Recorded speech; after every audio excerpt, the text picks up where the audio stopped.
Hello, everyone. Thank you so much for taking time out of your day to join us to learn more about the OKIE 811 membership structure and the information that you have on file with OKIE 811. My name is Ashley Brown. I am your member relations specialist, and presenting today's topic is Eva Donahue. She is your member services liaison. But before we dive into the topic, we do want to cover a few housekeeping items. Please notice that the orange arrow on your screen can be used to expand or collapse the webinar interface. All attendees are in listen-only mode, and if you do have any questions, you can present those or ask those questions by using the questions box. You can submit your questions throughout today's webinar, or you can hold them for the end of the webinar where we will be having a question and answer session. So without further ado, I will turn this over to Eva. Thank you, Ashley. Thank you, everyone, for joining us today, this afternoon.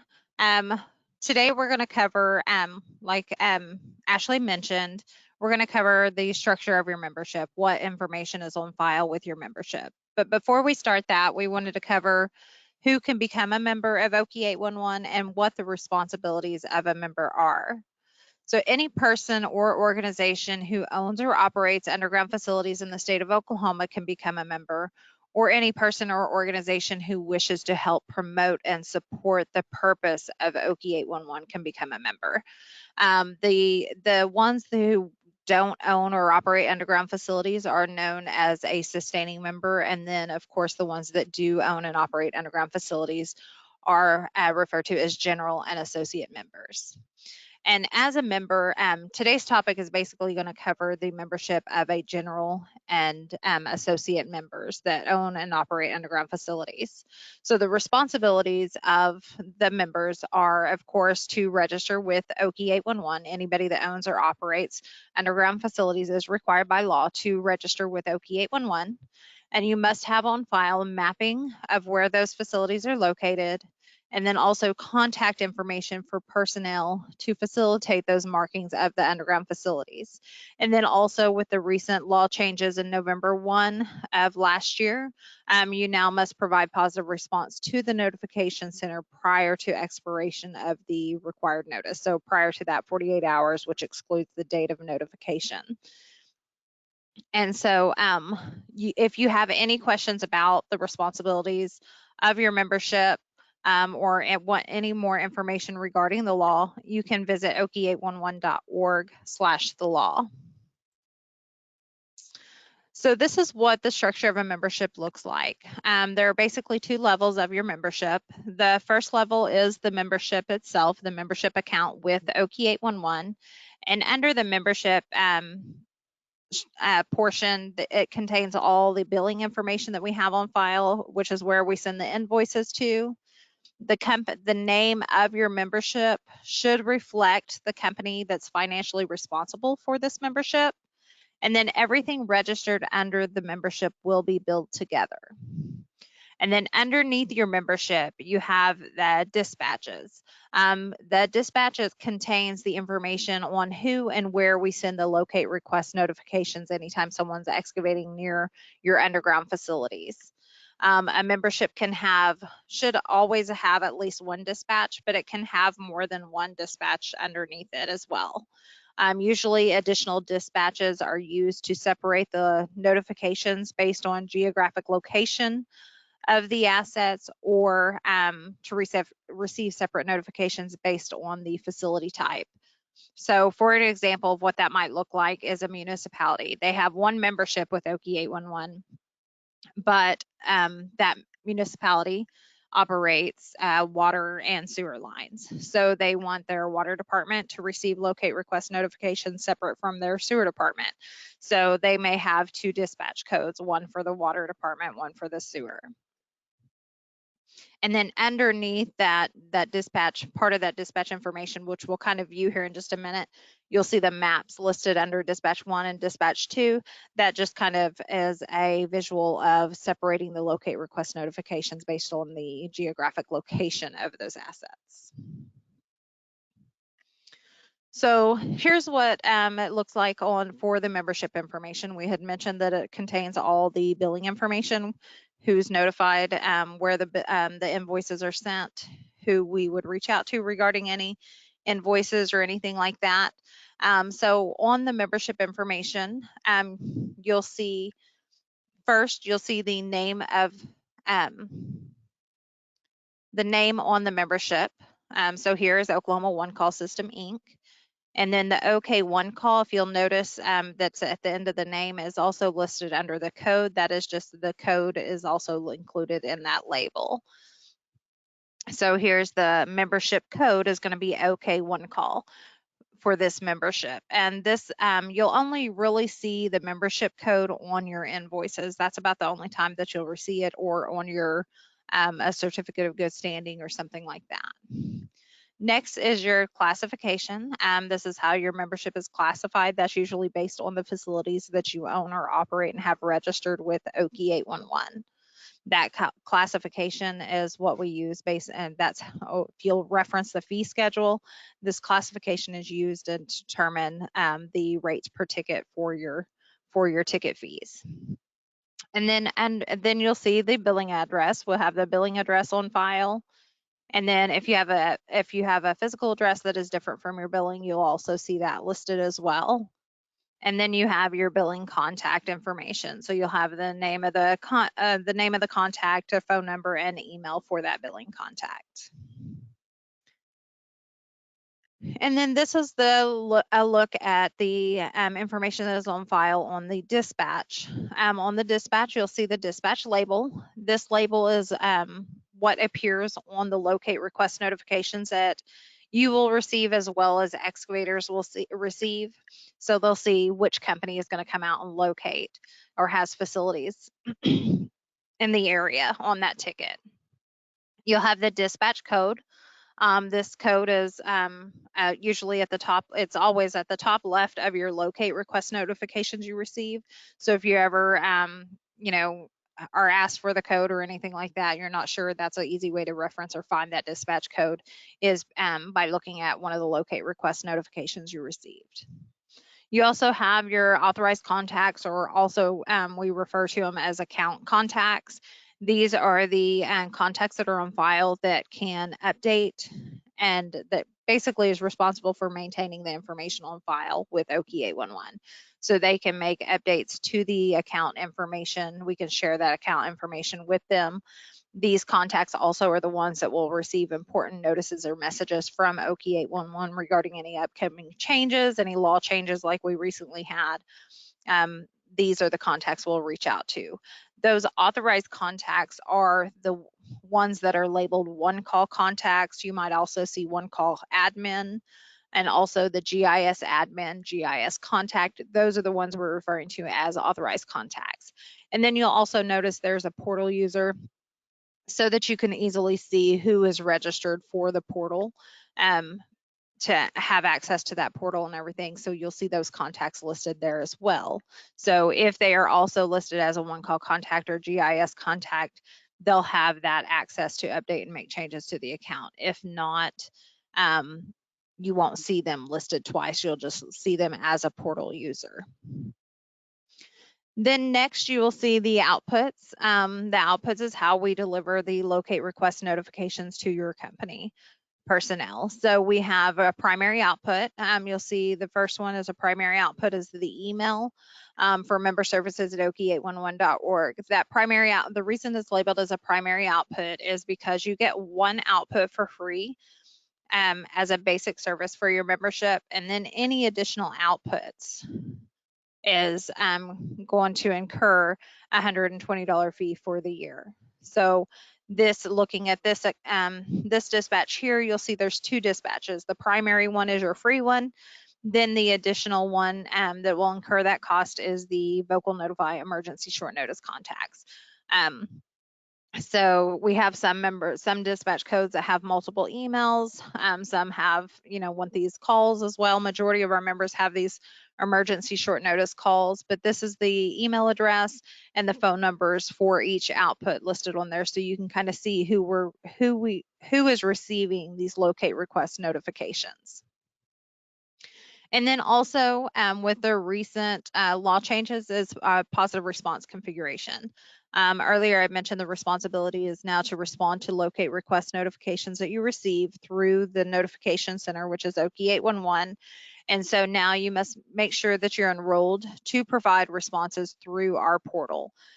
This makes it easier for the excavator, for one, to see all the communication from each member in one place, and also it helps provide records of responses for our membership as well. So you want to make sure and check that someone is registered for positive response. This is where you can see who has access, and you'll see that under the positive response configuration there is a configuration for sewer, and then there's a configuration for water. And then you see the two users that are listed.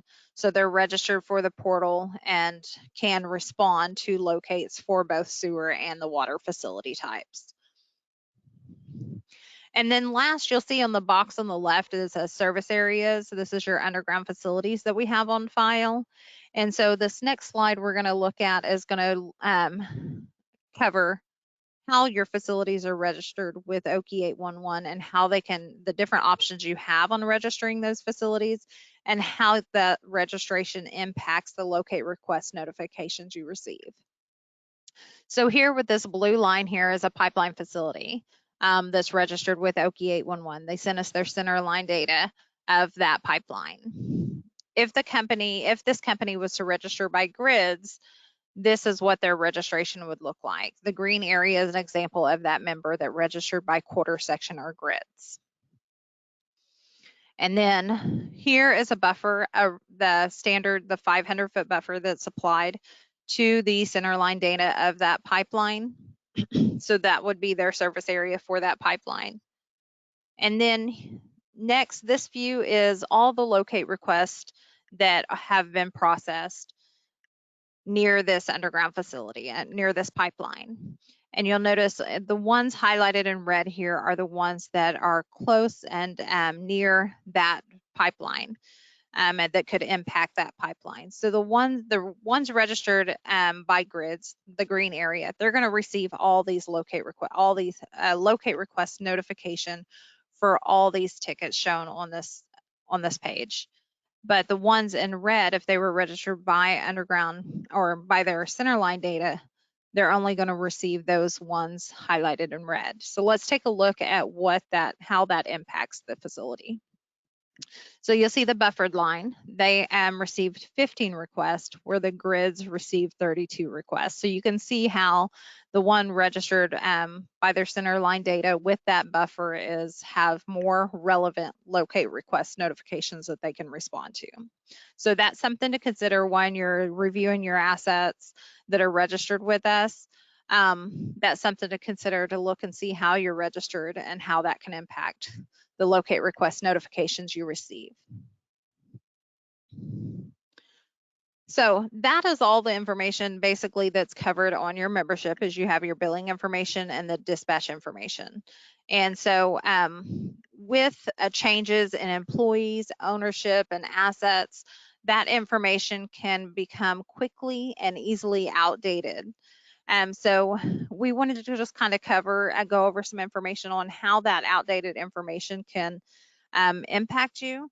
And some of that is over notification. If you were to sell some assets but didn't remove those assets from your membership or your dispatch, then you're going to continue to receive locate request notifications on those assets that you no longer own or operate.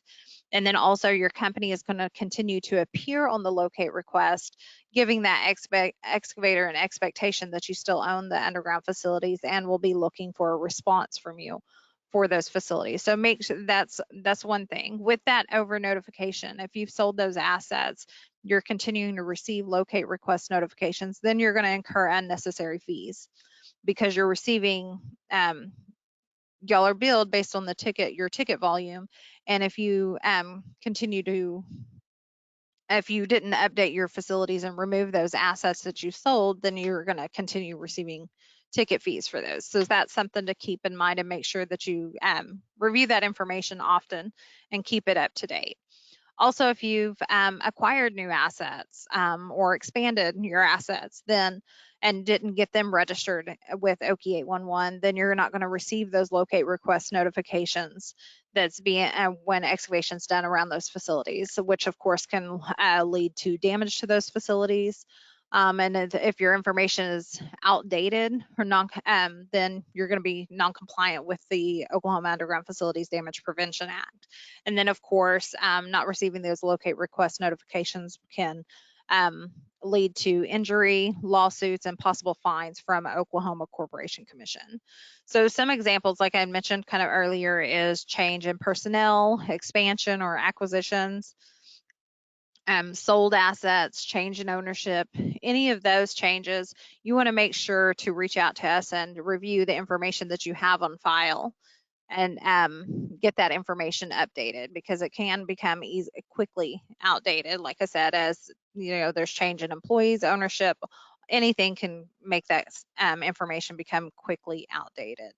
So you should make sure and update your information on file as these changes occur to ensure protection of the facilities and the public safety.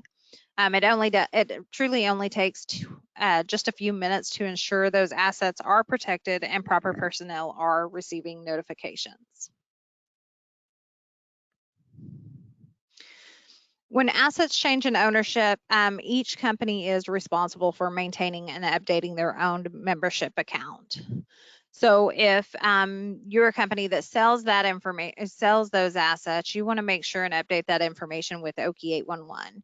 You want to try to notify OKIE811 as soon as possible, but at least 30 days prior to the effective sale date.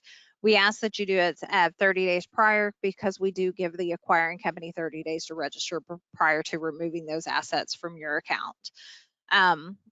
You want to remove those sold assets. You want to make sure and get those removed. You can just send us actually, we're going to kind of go over how you can update that information, but you can actually log into an online map and remove those assets that you sold from your membership account.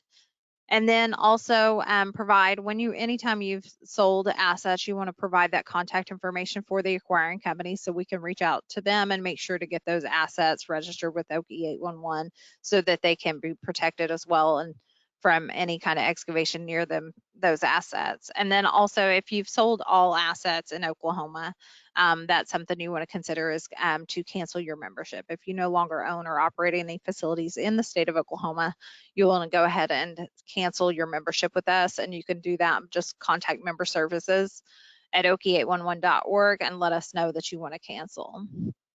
If you've acquired the new assets, you want to make sure and update the information on file on your membership. So if you're an existing member, you would simply, using an online map, you can add those acquired assets to your dispatch code. You'll want to consider whether you want to add it to an existing dispatch code that you may have, or if you want to create a new dispatch code. So if you want to receive separate locate request notifications based on those assets that you acquired, then you would want to create a new dispatch code. And then, of course, if you're not a member, if that acquiring company is not a member of OKIE811, they would want to complete an application to become a member and get all their those assets registered. We often get a request. This is a common question that we get from a lot of members about as assets change in ownership, and it's often assumed that the acquiring company can just take over the membership, but we don't. Since there are two separate companies, we don't allow one to take over the other membership. So, and we don't transfer that information from one membership to another, because we want to ensure that all information on file is correct and all the necessary assets are registered. So make sure, if y'all just kind of work together, if both companies work together, share those mapping files, that will help expedite that process. But it is the responsibility of each member to update their own membership account.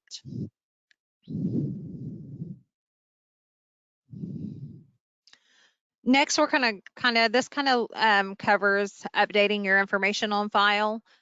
Each year we do a campaign that encourages members to review information on file with OKIE811. This is a really important process to help ensure and make sure everything is current and up to date so that we can deliver locate request notifications to the appropriate individuals within your company. So you can now update your information through the OKIE811 portal. If you log into OKIE811 portal and click on the membership info button, you'll see highlighted on the image to the right, you'll see the membership info button. Once you click on that, it'll open up a new box where you can select, if you'll see on the left of that image, it has a code. If you have multiple dispatch codes, you'll simply select one of the codes that you want to review, and it will display the dispatch information on file or your membership information on file. So here you can review what you currently have on file, and then you can simply update the information or confirm that the information is correct. You'll see there is an information is correct button as well as an update information button. So if you want to update the information, what it's going to do, that button they will not be live changes. What it's going to do is basically ask you to fill out an online form. It'll fill out some of the information based on your user account. It'll fill out some of your membership information so that you can help you update that information on using an online form. It'll be sent to member services, and we'll update that information and ask you to come back and log into the portal and review those changes. You also, to get to the online map, which we're going to kind of look at here in the next slide, but it's called Service Area Editor. It's a new online map that replaced MSAM. You'll need to click on the reset button underneath that code option. And then once you click on that, it'll change the view and you'll have a link to Service Area Editor. So you can access both all under the portal here under this membership information. You can review the dispatch information, the contacts and everything on file, and then you can also click that reset button and go to Service Area Editor. It may ask you to log into the Service Area Editor. It is going to be the same. It should be the same as your portal login. And we'll look at the Service Area Editor here in just a second. Just keep in mind, it is important to update that information as the changes occur. That's the best time to do it, so it's fresh on your mind. You need to go ahead and make those changes. So you can update that information as needed year round. You don't have to wait till this verification campaign. It's just something we do each year just to encourage, like I said, encourage members to review the information and make sure, because it's easy when those changes come across that it's hard to think of everybody you need to contact and stuff. So this is an opportunity for you to review it and make those changes. But something else we're going to be doing with the recent law changes that went into effect of November 1 of last year. There are a few more pieces that we are going to be asking you to review and provide in the verification campaign. So we're going to try to collect some additional data. We did this a couple years ago, but with excavators are now required by law to notify OKIE811 of damages as well as the owner or operator of those facilities. And so what we want to do is we want to collect emergency repair contact information so that when we create those damage report tickets and send those to you, to your company based on the dispatch information on file, we will provide what we want to do is provide your emergency repair contact information to that excavator so they can contact you as soon as possible if they haven't already. So we'll be asking you for the emergency repair contact information, and you'll also receive those damage report notifications as well. That is one thing that didn't show on the dispatch information here, but you can have a primary output for your locate request notifications, and then for your repair, emergency repair or your repair department, you can have a primary output at no cost for a damage report contact. So where we need to send those damage report tickets to. So that's something to keep in mind and look at as well when you're reviewing your dispatch information. And then also we're going to be looking at design contact for your company. With the contact information that we have on file for your membership, basically we want to be able to connect, get a design contact with your organization and connect the companies, the engineers that are calling in. Currently they're calling in locate requests, and we've promoted the design, and we created a year or two ago some design tickets to where we can send you design ticket notifications, or we don't actually send those to you. I think it's just sent to the excavator. So they will basically submit a request. We give them the facilities, the members that are registered in that area, and it includes, if you have design contact information on your dispatch, it will just include, it will send them a notification that includes that information to keep them from putting in locate request notifications for design jobs. We don't want them to be able to put in locate requests until they're actually doing the actual excavation. So we encourage you to make sure and complete that design contact information too. There will be just a pop-up when you click on that information is correct button. There will be a pop-up form for you to add the emergency repair and the design contacts. Service area editor. This is the mapping, the online mapping that replaced MSAM that I mentioned earlier. It's used to view, create, and edit your underground facilities that you have on file with OKIE811. It supports, you can upload on your own. You don't have to email them to GIS anymore. We encourage you actually to log in and upload those files directly into Service Area Editor. It's a quicker process. You can kind of review the impact and look at what you currently have on file and the new file that you upload. So it's I've heard a lot of great things about this. We do have a tutorial. If you go to our YouTube and search OKIE811. We have a lot of great tutorials and recorded webinars, but there is a tutorial for Service Area Editor if you're not familiar with it. We encourage you to check that out. You're also able to just use the tools within this program as well to draw in the service areas. So if you are not familiar with working with some of those different file types, you can actually draw it in using tools on the online map. So if this is something, if you're registered for the portal, you should have access to the service area editor. But if not, you can reach out to our GIS team and they can get you set up for all the codes, for all your dispatch codes that you need to be linked to.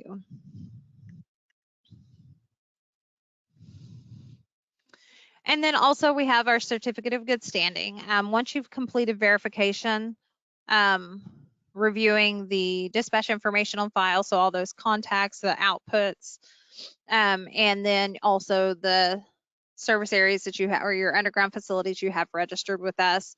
And then, of course, all your membership fees are paid. And make sure you also have to, now with the new law change, positive response is another piece that you will have to make sure that you are enrolled and utilizing and responding to locate request notifications in order to receive your certificate of good standing. But we do encourage you to complete your membership verification.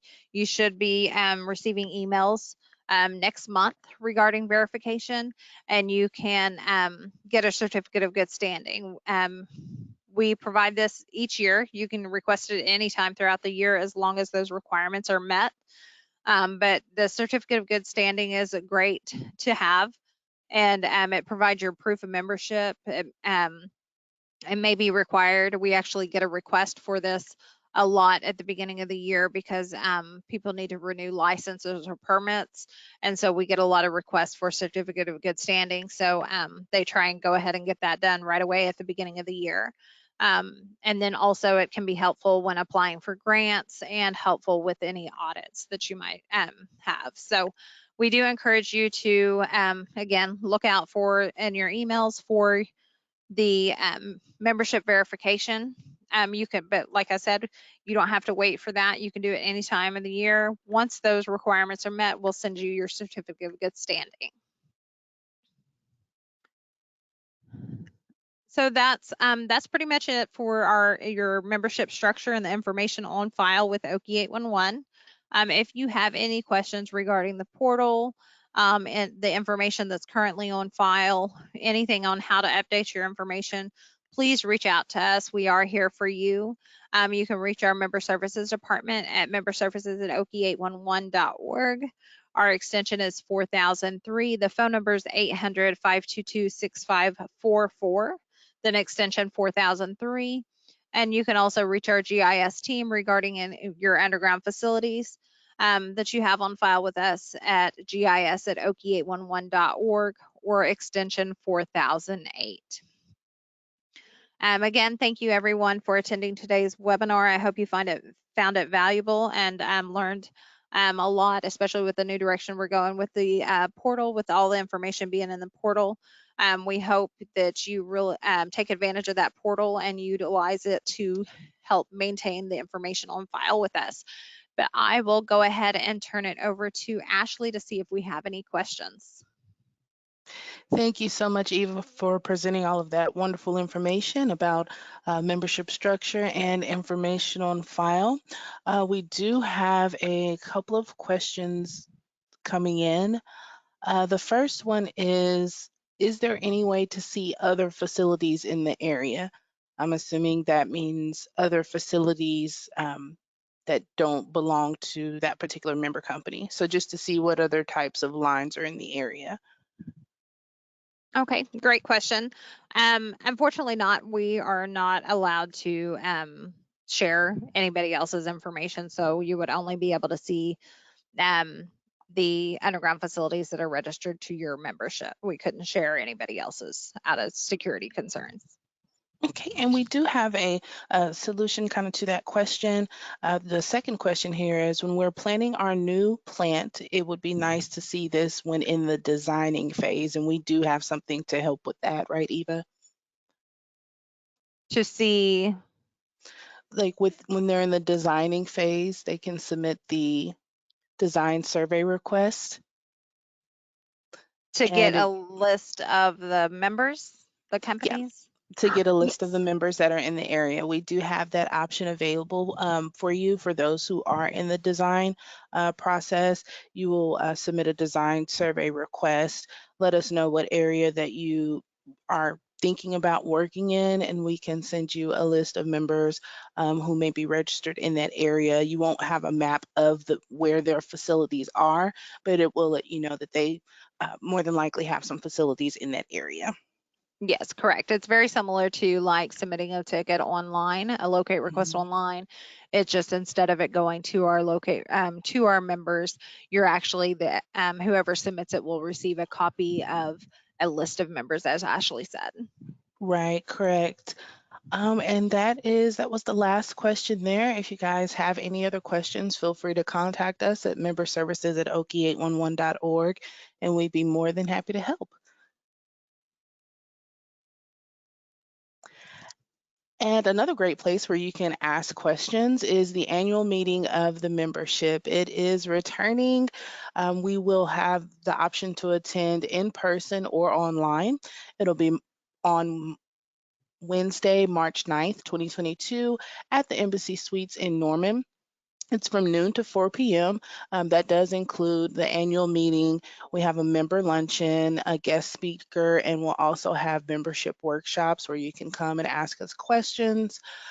Following the annual meeting from 4:30 to 6, we will have the Oklahoma Excavation Safety Expo welcome reception where you're free to come and network and just be a part of that and get engaged with others in the industry. There will be invites sent to your inbox soon, so be on the lookout for that. And we certainly hope you get to attend, whether that be in person or online. We'd love to see you there. We also have the Oklahoma Excavation Safety Expo coming up. It'll be March 9th through the 10th, 2022. You can register at okexcavationsafety.com, and you'll also receive some invites to this expo in your inbox as well. If you'd like to register for any of our future webinars or watch a recorded webinar, you can do so right at okie811.org/education events. And be sure that you're staying connected with OKIE811. You can connect with us across all social media platforms there. You can also stay connected by going to our Follow Us page. It's under the About tab on okie811.org. From there, you can view the current and past issues of the Scoop newsletter, listen to the OKIE811 blog, and even take a listen to the OKIE811 podcast, where we speak with industry professionals about relevant topics to safe digging. Thank you so much once again for taking your time out today to learn more about your membership. As I mentioned before, if you have any questions, please feel free to contact member services at memberservices@okie811.org. If you think of any questions or have suggestions for future webinar topics, you can contact our Education and Outreach Department at education@okie811.org. There will be a survey at the end, and we'd love to hear your feedback. Once again, thank you so much. Stay safe and have a great day.